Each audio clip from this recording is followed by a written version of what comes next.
जो जमीन आपके पूर्वज के नाम से है या आपके नाम से है और उसका अगर आप दाखिल खारिज नहीं करवाए हैं तो चलिए उससे भी कोई फर्क नहीं पड़ता है।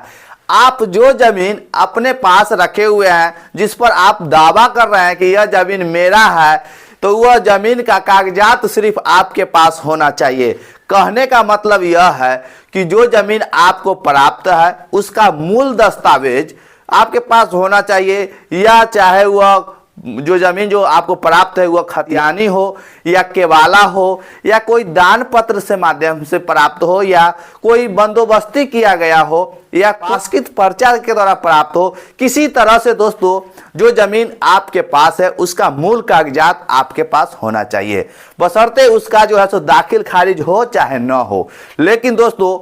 और भी एक नई जानकारी आया है कि सरकार जो है सो शिविर लगाएगी। जो जमीन का अगर आपका दाखिल खारिज नहीं हुआ है, वर्षों से नहीं हुआ है, 50 साल 60 साल 70 साल से भी दाखिल खारिज नहीं हुआ है, फिर भी जमीन जोत आबाद में आपके पास है, घर बनाए हुए हैं, फसल उगाते हैं, तो उस तरह का जो दस्तावेज होगा जिस जमीन का आपने अभी तक दाखिल खारिज नहीं करवाया है और आपके कब्जे में है, तो उस जमीन का दस्तावेज का सबसे पहले सरकार जो है उसका दाखिल खारिज करेगी। अगर शिविर लगता है तो दाखिल खारिज होगा सबसे पहले और उसके बाद जो है वह जमीन का रिकॉर्ड आपके नाम पर अपडेट होगा। क्योंकि दोस्तों जो है सो कहीं कहीं पर यह भी पता चला है हमको, जो कहीं कहीं पर डायरेक्ट ही कर दिया जाएगा आपके नाम पर। अगर मूल दस्तावेज अगर आपके पास है, अगर उसका दाखिल खारिज नहीं हुआ है, तो उस तरह का जमीन जो है सो आपको मूल दस्तावेज के आधार पर डायरेक्ट आपके नाम पर जो है सो सर्वे कर दिया जाएगा। उसके बाद दोस्तों आप लोगों के मन में जो होगा सो एक तरह का प्रश्न भी आता होगा। यह प्रश्न हो सकता है कि आपका कहना हो कि सर जो जमीन हमको रसीद के द्वारा ही प्राप्त है।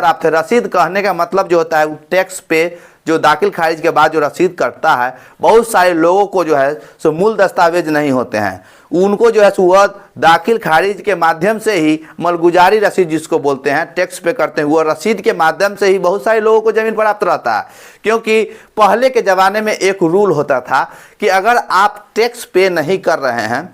सरकार को उस समय अंग्रेज का सरकार था, अंग्रेजी हुकूमत था, तो अंग्रेजी हुकूमत के अनुसार से उस समय एक रूल नियम था प्रॉपर्टी संबंधित कि जो व्यक्ति जमीन का टैक्स पे नहीं करेगा तो उससे जो है सो जमीन छीनकर किसी दूसरे व्यक्ति को दे दिया जाएगा। तो इस कंडीशन में होता था क्या, या तो एक नीलामी कागजात तैयार किया जाता था या राजस्व कर्मचारी के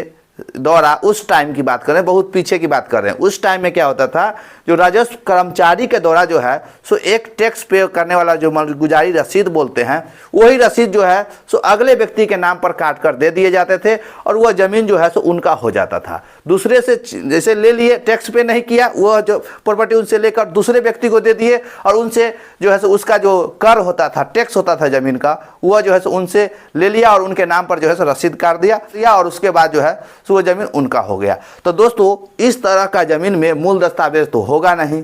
एक टैक्स पे करने वाला एक रसीदे होगा और उसी के माध्यम से जो है सो उनको जो है सो सर्वे में मान्य होगा। उनका मूल आधार जो है सो ही मलगुजारी रसीद बनेगा, क्योंकि यह मलगुजारी रसीद के अलावा उनके पास कोई भी दस्तावेज नहीं होगा। हाँ, और एक बात और कहना चाहते हैं, बिहार में 1960 ईस्वी में रिविजनल सर्वे स्टार्ट हुआ था। तो रिविजनल सर्वे जो स्टार्ट हुआ था तो उस समय उनको जो है सो एक नया खतियान जरूर बना होगा या सर्वे का कोई ना कोई पर्चा जरूर बना होगा, जिनके पास जो है सो रसीद के माध्यम से जिनको जो है सो जमीन प्राप्त होंगे, उनके पास जो है सो 1960 ईस्वी के बाद जो सर्वे हुआ था तो जो व्यक्ति को रसीद के माध्यम से जमीन प्राप्त था उनको जो है सो वह रसीद के माध्यम से ही 1960 के सर्वे में जो है सो एक नया खतियान या किसी न किसी तरह का कोई ना कोई कागज जो है सो जरूर बन गया होगा, जमीन का पेपर जो है सो जरूर बन गया होगा। तो वह व्यक्ति जो है सो मूल रसीद और उसके बाद रिविजनल सर्वे का कोई ना कोई कागजात बना होगा, तो वह कागजात के माध्यम से सर्वे में अपना जो है सो दावा ठोस प्रस्तुत करके